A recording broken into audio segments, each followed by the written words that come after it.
Hi, Calvary, and welcome to this week's installment in the summer series on Indigenous culture.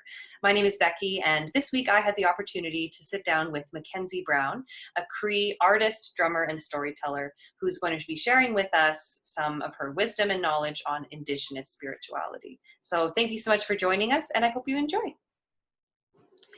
Before we jump into the interview, I just wanted to take a moment to acknowledge that we live and reside here in Treaty 6 territory, which is the Indigenous homeland of many groups, including the Cree, the Dene, Nakota Sioux, Blackfoot, Métis, and many others who have called this place home for many, many years.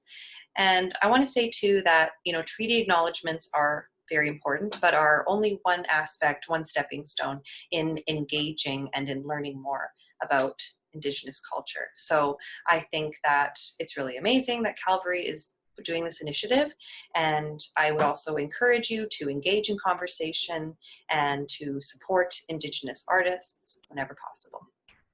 Mackenzie, thank you so much for sitting down with us and sharing some wisdom and knowledge about Indigenous spirituality and culture. We so appreciate you coming on and taking the time to chat with us today. Thank you so much for having me. So I would love if you could share with us a bit about your background and your thoughts about Indigenous spirituality. Absolutely. So my name is Mackenzie, and my traditional name is Gamamak, which means the butterfly. And I hail from Sturgeon Lake Cree Nation, so I'm Cree. So I like to point that out because when I'm speaking, I'm coming from a Cree perspective. And as I'm sure you guys have been learning throughout these videos, but Indigenous people are not a homogenous group. We have very different creation stories amongst nations, different medicines, different protocol. So what I'm sharing today is from a Cree perspective that I've learned from my elders. And I am, by trade, I am a drummer, singer, and storyteller. So I've been drumming and singing since I was 12. That's when I became something that's called a drum keeper. So I'm the keeper of the spirit of my drum, is what we like to say.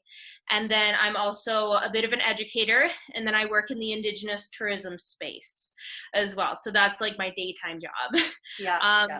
I'm also an artist, and so I do a lot of fine art, a lot of leather art, a lot of traditional arts. And I just overall, I like to say that I'm an educator and an advocate. That's kind of like the first and foremost thing that I like to do. So we're just so grateful that you've come to share with us what you know and your knowledge. I would be really interested if you might in some small way be able to share with us a bit of the Cree creation story that has been passed down to you. The Cree creation story, it really plays on how connected we are to the earth, to the sky, and there's even aspects of it that then become interwoven in our language, which is really cool.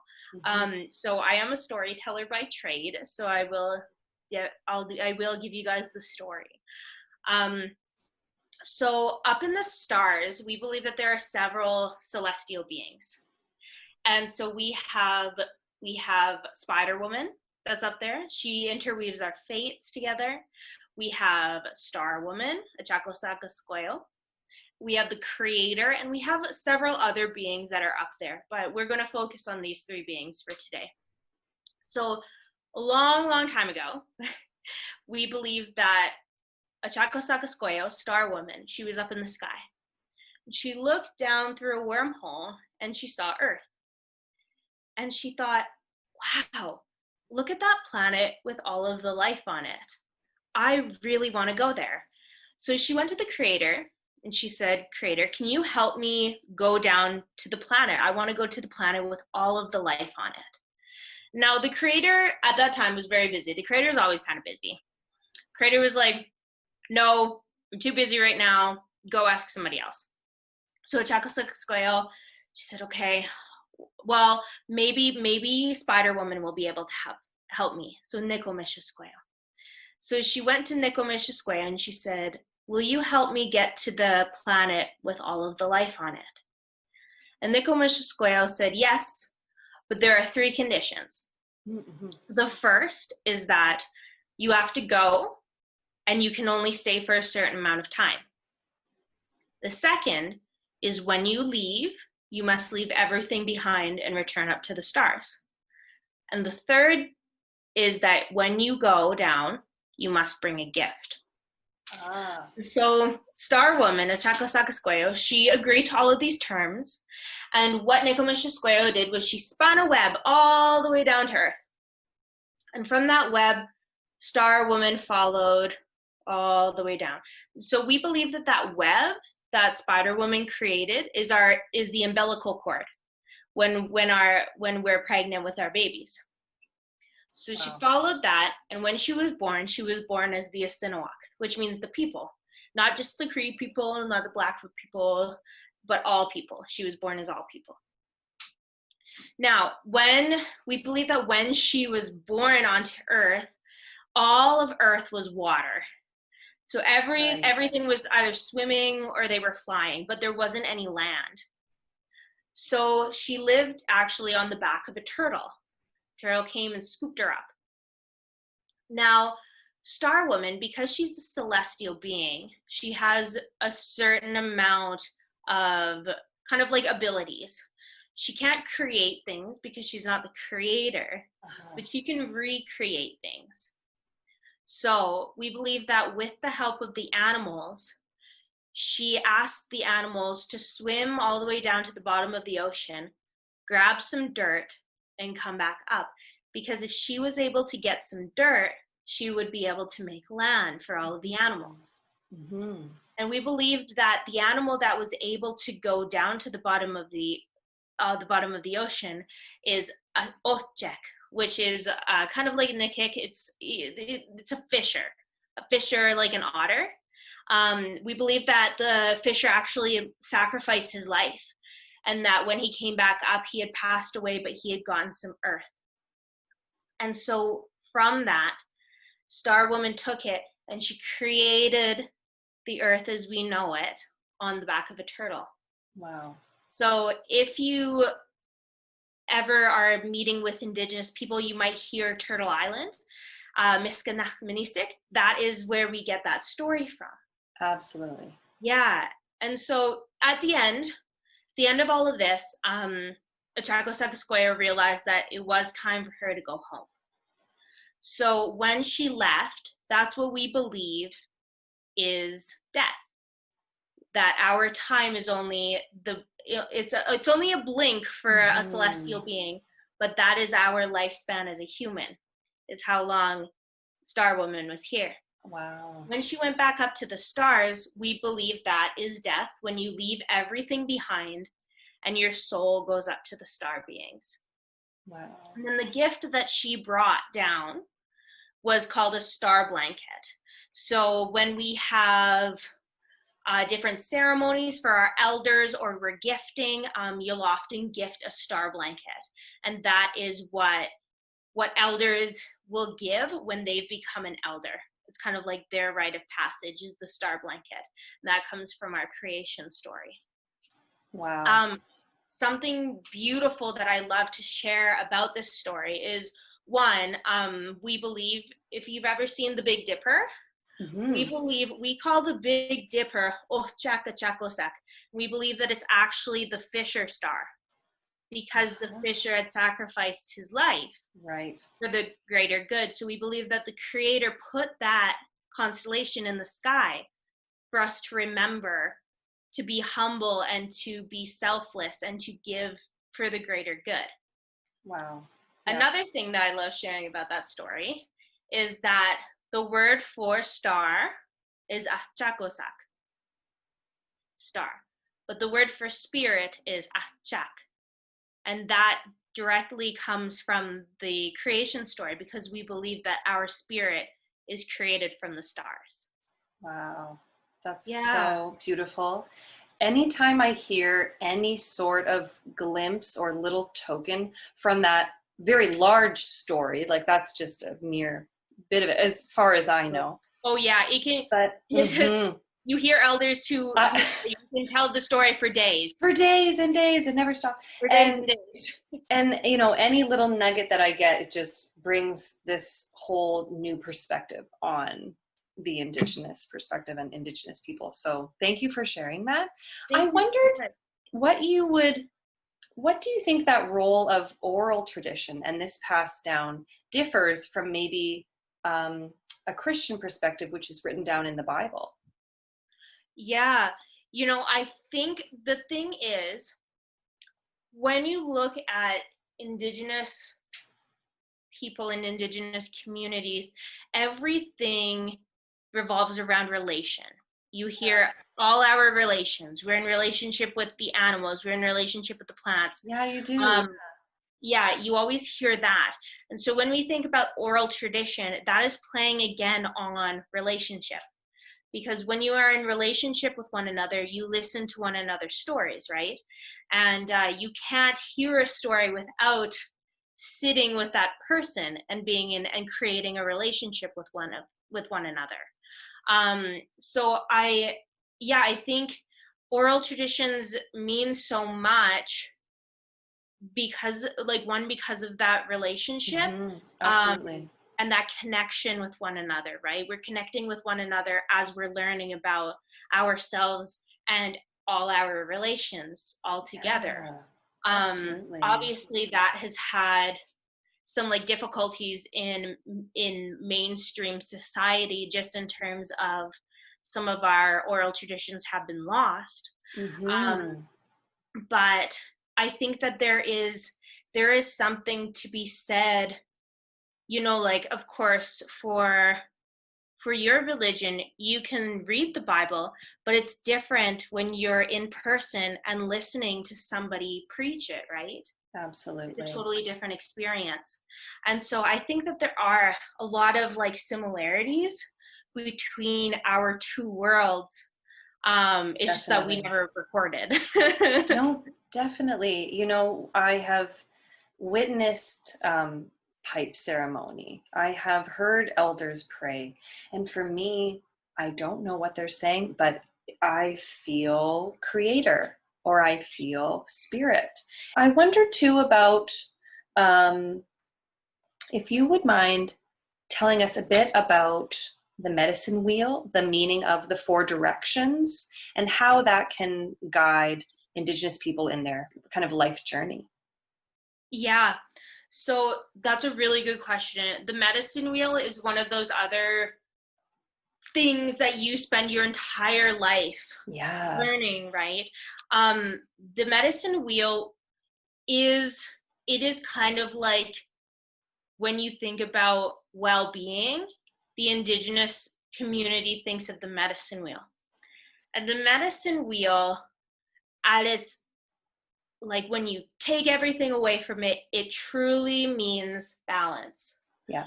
And so the medicine wheel is split in 4. 4 is a very sacred number to our culture. There's the 4 seasons, the 4 directions. 4 directions. We just have, you know, there's always 4 rounds in pipe ceremony. There's 4 elements. There's 4 rounds in sweat. It's just like, it is the most sacred number in our culture. And so the medicine wheel, it's a circle divided into 4 quadrants. And depending on what tribe you're from, the colors are in different areas, or sometimes the typical colors are red, white, yellow, and black. But depending on what tribe you're from, instead of black, sometimes they'll use blue, or sometimes they'll use green. And they all represent different things, the different colors. But when I talk about the medicine wheel, what I like to talk about the most is the balance of well-being. So in the 4 quadrants, we believe that there is mental health, emotional health, physical health, and spiritual health. And that when we are truly in balance with all 4 of those quadrants, that's when we are the most healthy, and that's when we are the most well. I mean, and that's what I love about the medicine wheel for me is that idea of connection, and how in each direction you have life, you have youth, you have adulthood, and you have death. And so there's all of these meanings, and hearing you speak about the spiritual component of it, how would you say that you or other people who take the sort of medicine from the medicine wheel, how would they give to that spiritual quarter? Mm-hmm. So for me, drumming plays a huge role in that part of things. But then another part is my connection to land. That really fills up my spiritual cup. And I know that when the pandemic happened, something that I noticed that my spiritual health went down, because somewhere that I feel the most spirit is in the mountains. I'm very much a mountain person. And I found, yeah, when I wasn't spending time in the mountains, I felt like my spiritual cup was like lowering. Wow. So the way that I fill it up now, because I live in the city, I do a lot of walking in nature, those kind of things. And for a while I was like, oh, I'll bike, it's a better workout. And then a little while ago I realized, oh, I'm missing that connection when I bike. I need to Yes. start walking again in the river valley. I need to feel the spirit of the earth that way. So I find for a lot of people it's that. For some people as well, it is smudging. Absolutely. For some people as well, a lot of Indigenous people are of the Christian faith or the Mm-hmm. Catholic faith, and it's praying as well, Mm-hmm. right? It's spirituality really at its essence is whatever connects you to something greater than yourself, whether it's the earth, whether it is, some people do rocks, right? They love the spirit of rocks. But Yeah. that's really at its essence what filling your spiritual cup is. I love that. I think, well, yeah, I think everybody would agree that you go to somewhere like the mountains and you're awestruck by this massive beauty that's reminds you there's greater things than yourself. So that's Yeah. absolutely true. And for Um, people, it's the yeah. ocean. Oh, absolutely. I wonder if I might be able to ask you one more question before we wrap up. I wouldn't, would you mind chatting a bit about good medicine and what that means, and the transaction that can take place if you're looking to receive medicine? Yeah, for sure. In terms of medicine, this is a very good question. It can either be giving medicine, it can be receiving medicine, and it can be what do you do with medicine, right? Uh-huh. Mm-hmm. I like to always first start off. There have been some circulation of like that white people can't smudge. I was always brought up with the teachings that smudging is an inclusive ceremony, and Right. that if somebody has been gifted medicine, that is the intention of that medicine. Where it becomes appropriation is if somebody who's not Indigenous is leading the smudging ceremony or teaching about the medicines. So I just want to start off with that. In terms of acquiring medicine, I was also brought up with the teachings that you put it out in the universe and the universe will supply you. So we believe you shouldn't buy medicines, Yeah. but that the earth will give you medicine. So whether it's harvesting, I gift a lot of medicines. I literally usually carry sage with me, because Yeah. I'll meet somebody who's like, oh, I need sage, and I'm like, here you go. Like, you've asked the universe has provided. Right. And I've gotten the same thing. A couple weeks ago, I think it was actually during the Next Fest. I had mentioned that I was out of sweetgrass, and I was like, sorry guys, I'm out of sweetgrass. And literally somebody dropped sweetgrass off for me. Because you put it out in the universe, right? And then in terms of gifting medicine, we have different medicines in our culture, right? We have 4 different medicines: sage, cedar, sweetgrass, and tobacco. When we're looking to talk to an elder, a knowledge keeper, or an Indigenous person with a wealth of knowledge, we often will gift tobacco. So you dropped off tobacco for me this morning. Thank you so much, by the way. And so what that is we believe that the first gift that the Creator gave to the people, the Asinowak, all people, was tobacco. Wow. And it's to be used in the peace pipe to bring peace to one another. We also believe that when you gifted me tobacco and I took it, now it's not just a promise that I've made between you and myself, but it's a promise between you, me, and the Creator.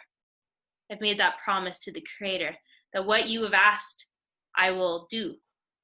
And then later I'll go and I'll gift the tobacco, probably to the earth or to the river, sometimes to another elder. Okay, yeah. Yeah, and so that's how you do like a tobacco offering. And then I like this question of good medicine. Like, what is good medicine? I believe that good medicine, it can go beyond medicine, and it can be your intentions, right? I think, there are conversations sometimes where people are like, is it appropriate to do that? And I'm always like, you have to look back on the intention behind everything, right? Absolutely. So that's where good medicine lies. If you have good intentions, good things will come your way, right? Absolutely. Yeah, so I like that question that you asked me. I hope I answered things. Oh, yeah. That was perfect. Yeah, I think a lot of people maybe don't know what that offering means. When you offer tobacco back to the earth, I don't think people might know what that means. I don't think sometimes people really truly understand just how important tobacco offerings can be. And I like to tell this story. I had gifted tobacco to a woman almost a year ago now, in September, to ask her to come and do a pipe ceremony with a group of women. And she took it and she accepted my offer. And the day of, she was very, very ill and she couldn't come in. But the thing is that the next day, she held her own pipe ceremony by herself to honor the tobacco that I had given her and to honor the request that I had asked of her. So that just goes to show, right, that it is a promise. It is a pact. It's more than a promise. It is you promised with your spirit that you will do that, and you have promised the Creator as well. Wow. So powerful. I wondered if there was anything, I wanted to open up to you, if there was anything you might want to share with a Christian congregation about Indigenous people and their spiritual beliefs. There's a reason why Indigenous people were very easily converted into Christianity. It's because we hold the same values. At the end of the day, we hold the same values. And I think that that's something that's really beautiful, and that we can find connection with one another in our faiths. Yeah, so I think I want to leave with that. I also want to show you a painting. This is my Turtle Island painting. Oh. Yeah, from Star Woman. Wow, and you've got syllabics up there in the corner as well. I do, yeah. It says Miskanach Ministik, which means like Turtle Island. Oh, there's a fluff. And then I'll that's show you gorgeous. the one quickly too. Yeah. This one might be a little bit harder to see, but it's mountains, and then these are actually beads. So there's little beads, and so this is the Ochakosak, the Fisher Star. Yeah, you can't see it super well. Oh yeah, no, we can see it, definitely, yeah. We also call it Miss the Masqua at Chacosac as well. We believe that that particular constellation has 2 stories to it. But yeah, this has a couple of the different constellations in the sky. Okay. The different creation stories. Oh my gosh. Absolutely beautiful. Yeah, I like to draw a lot of inspiration from my culture and my paintings. Oh, I think that's amazing.